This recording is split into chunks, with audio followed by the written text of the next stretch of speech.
Saya ingin bertanya, katanya kalau kita sering membantu di pesantren, kita juga mengabdi, kita akan mendapatkan barokah ketika lulus.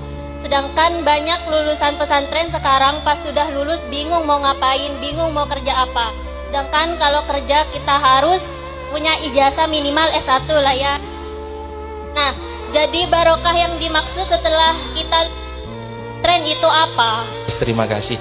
Barokah, percaya barokah ini yang perlu kami pertegas, dan ini bukan kepada panjenengan, ini dititipkan kepada saya ketika kiai saya. Jangan sekali-kali mengukur barokah dengan materi. Barokah itu nyata, betul, fakta, tidak bisa dipungkiri. Tapi kita perlu memahami barokah itu apa. Barokah itu secara sederhana ziyadatul khair, bertambahnya kebaikan pada diri kita apapun kondisi kita. Jangan dikatakan, wah mondok di Taman Sari, boyong jadi orang kaya, wah barokahnya pondok. Kan kasihan yang nggak kaya-kaya kan, keneng balet berarti, keneng balet. Wah alhamdulillah usahanya lancar, barokahnya pondok. Yang usahanya kemudian rugi terus bangkrut, wah keneng balet pondok berarti. Enggak seperti itu. Kondisi apapun kemudian yang terjadi pada diri kita, selama kemudian kita berada di kebaikan, bahkan membuat kita semakin baik, itulah barokah. Sakit pun, kita sakit-sakitan ketika kita pulang ke rumah, ternyata sakit itu membuat kita semakin istiqomah berjamaah, ibadah kita kemudian semakin konsisten dan lain sebagainya, itu sakit yang barokah. Kaya, kalau membuat kita semakin tidak sempat berjamaah, bahkan sholatnya bolong-bolong, hati-hati, itu bukan kekayaan yang barokah.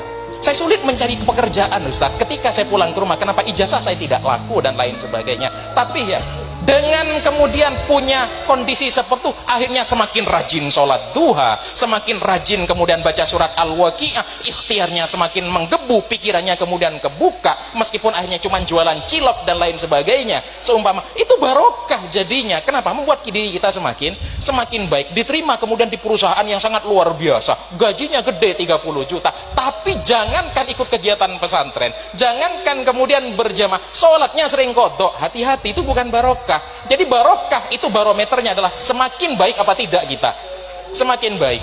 Jadi kalau membuat kita semakin baik, berarti kemudian situasi kita barokah ketika itu, punya pekerjaan ataupun tidak. Jadi jangan sekali-kali mengukur barokah pakai materi, tapi ukurlah barokah dengan kebaikan. Karena kita di dunia itu tempat kemudian kita nanam kebaikan, fid dunya hasanah, dan nanti fil akhirati hasanah. Fid dunya hasanah wa fil akhirati hasanah, itu tempatnya kita di pesantren. Jadi bukan dunia saja yang kita kerja, tapi juga akhirat.